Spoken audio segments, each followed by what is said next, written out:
ونسلم على رسوله النبي الكريم الرؤوف الرحيم. أما بعد، أعوذ بالله من الشيطان الرجيم. بسم الله الرحمن الرحيم. وآخرين منهم لما يلحقوا بهم. صدق الله مولانا العلي العظيم. معزز علماء کرام اور حاضرین محفل، اللہ رب العزت کی فضل و کرم سے، اس کی توفیق و عنایت سے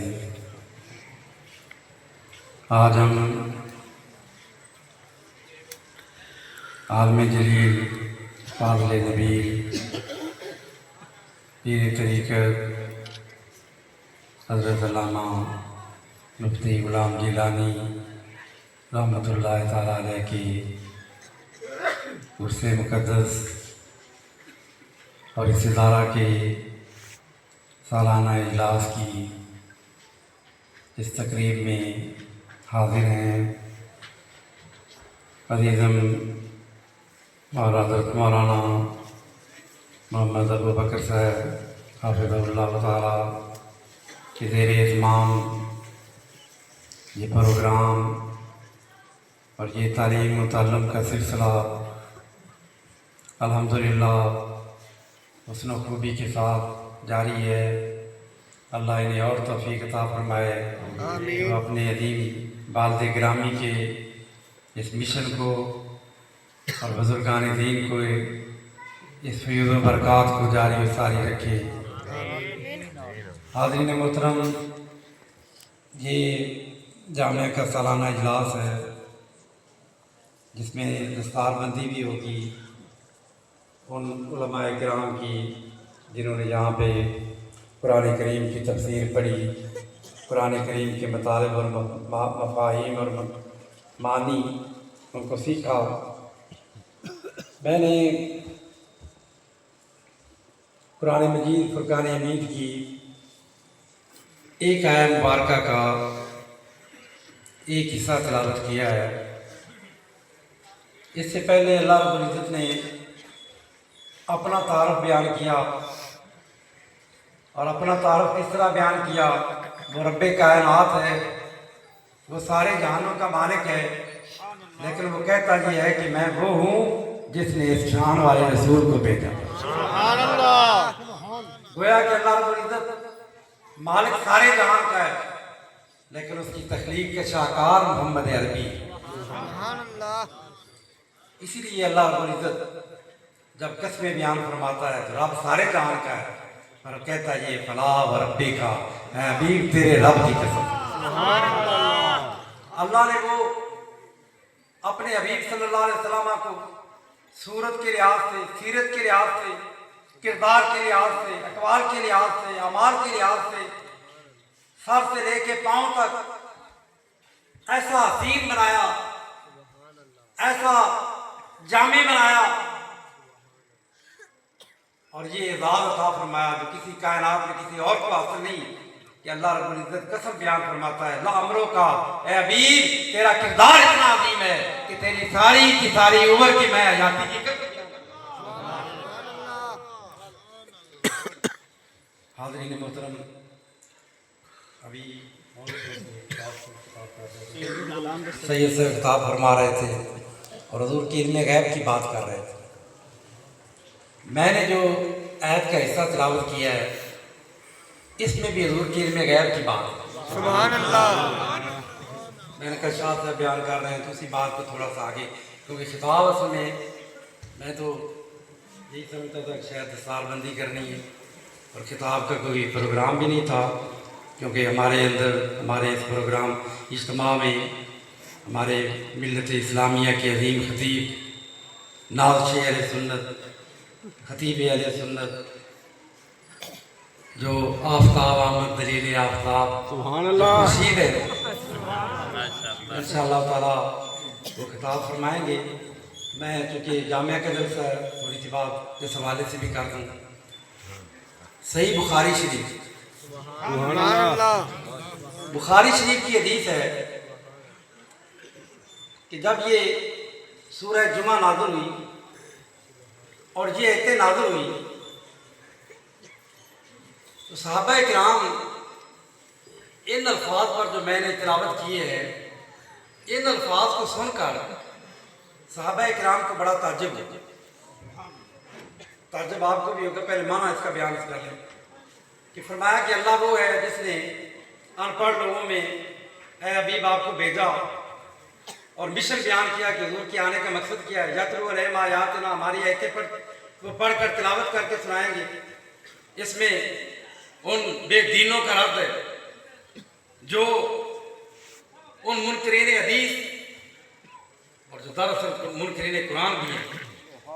جو کہتے ہیں کہ یہ بچوں کو یہ قرآن پاک کی تلاوت کرنے کا، ناظریں پڑھنے کا، تلاوت حفظ کرنے کا کیا فائدہ ہے۔ بڑے بڑے ڈگریوں والے جاہل قرآن کریم کے حفظ پر اور قرآن کریم کے پڑھنے اور تلاوت پر اعتراض کرتے ہیں۔ اللہ نے پہلا مقصد ہی بیان کیا ہے، یتلو علیہم، میرے حبیب کا مقصد یہ ہے کہ قرآن کی تلاوت کرو۔ پتہ یہ چلا قرآن کا معنی کی بات بعد میں ہے، پہلے تلاوت ہے کہ تلاوت کریں، اور یہ بھی ایک ثواب کا کام بھی ہے، حضور کی سنت بھی ہے اور دین کا ایک واضح حکم ہے کہ تلاوت قرآن کریں۔ پھر فرمایا کہ وہ ان کی تزکیہ کریں، ان کو پاک صاف کرتے ہیں، وَيُعَلِّمُهُمُ الْكِتَابَ وَالْحِکْمَةَ، کتاب کی بھی تعلیم دیتے ہیں، حکمت بھی تعلیم دیتے ہیں۔ یعنی ایک تو قرآن ہے جو یہ ہمارے پاس 30 پاروں کی شکل میں موجود ہے، لیکن اس قرآن کو سمجھانے کے لیے اللہ رب العزت نے اپنے حبیب صلی اللہ علیہ وسلم کو اس کائنات میں مبعوث فرمایا کہ قد جاءکم من اللہ نور و کتاب مبین، کتاب آئی اور کتاب کو سمجھانے کے لیے نور بھی آیا۔ اگلی بات جو فرمائی وآخرین منہم، کہ حبیب کچھ لوگ تو وہ ہیں، وہ کتنے خوش بخت لوگ تھے۔ آج جامعہ کریمیہ کے اندر، آج اہل سنت کے دیگر اداروں کے اندر قرآن پڑھا جاتا ہے، پڑھایا جاتا ہے، قرآن کی تعلیم دے کے ان کے سروں پہ دستار فضیلت سجائی جاتی ہے، لیکن وہ کتنے خوش بخت لوگ تھے جنہیں قرآن پڑھانے والا وہ تھا جس نے خود براہ راست اللہ سے قرآن پڑھا اور براہ راست حضور سے قرآن سیکھا، قرآن کی تفسیر پڑھی۔ فرمایا وآخرین، کچھ لوگ بعد میں آنے والے ہوں گے، لما جرکو، جو ابھی ان کو ملے نہیں ہیں، ابھی آئے نہیں دنیا میں، آئیں گے بعد میں، حضور کا زمانہ پایا نہیں، لیکن ان کی شان کیا ہے، منہم، وہ بھی فیضان مصطفیٰ ان کو بھی ملا، حضور اکرم صلی اللہ علیہ وسلم کا یہ فیض ان کو بھی ملا۔ صحابہ حیران ہوئے کہ ہم تو براہ راست درس گائے نبوی میں پڑھ رہے، اس صفحہ کے اس چبوترے پہ بیٹھ کر رسول اللہ صلی اللہ علیہ وسلم کے آپ کا دیدار بھی کرتے، آپ کے زبان اقدس سے قرآن کا مفہوم و معنی بھی سمجھتے تھے، لیکن یا رسول اللہ وہ کون لوگ ہوں گے جو ابھی آئے نہیں اور اللہ ان کی تعریف کر رہا ہے، اور منہم، اسی طبقے میں اسی فیضان نبوی کے ان کو بھی امین شمار کیا جا رہا ہے۔ وہ لوگ کون ہیں، وہ کتنے خوش بخت لوگ ہوں گے۔ تجسس پیدا ہوا کہ وہ کون ہیں، غیر دان نبی محمد مصطفیٰ صلی اللہ علیہ وسلم نے جب صحابہ نے یہ سوال کیا، حضور اکرم صلی اللہ علیہ وسلم محفل میں جلوہ گر تھے، آپ نے یوں نظر کی محفل کی طرف، جیسے کسی کو بندہ محفل میں کسی کو تلاش کرتا ہے، نظر ڈالی اور پھر نظر کس پہ جا کے پڑی، اس خوش بخت شخص پہ پڑی جس نے اپنا گھر چھوڑا، اپنا وطن چھوڑا، نام مصطفیٰ سنا تھا، دل میں عشق اور محبت کی ایسی لہر پیدا ہو گئی کہ غلام بنتے بنتے بکتے بکاتے، لیکن بالآخر مدینہ میں پہنچ گئے اور اپنی قسمت میں ناز کر کے کہتے ہیں غلام مصطفیٰ بن کے میں بک جاؤں مدینے۔ سبحان اللہ، حضور کے نام پر بکتے بکاتے۔ صحیح بخاری شریف کے اندر ہے کہ حضرت وہ فرماتے ہیں کہ میں الى بدعت عشر بالرب الى رب، کہ میں 10 کے قریب مال کے ایک خریدتا، بیچ دیتا، آگے بیچ دیتا، بکتے بکاتے بالآخر مدینہ پاک میں پہنچ گئے تھے۔ جب اتنی قربانیاں دی تو سرکار نے کیا فرمایا، فرمایا لوگوں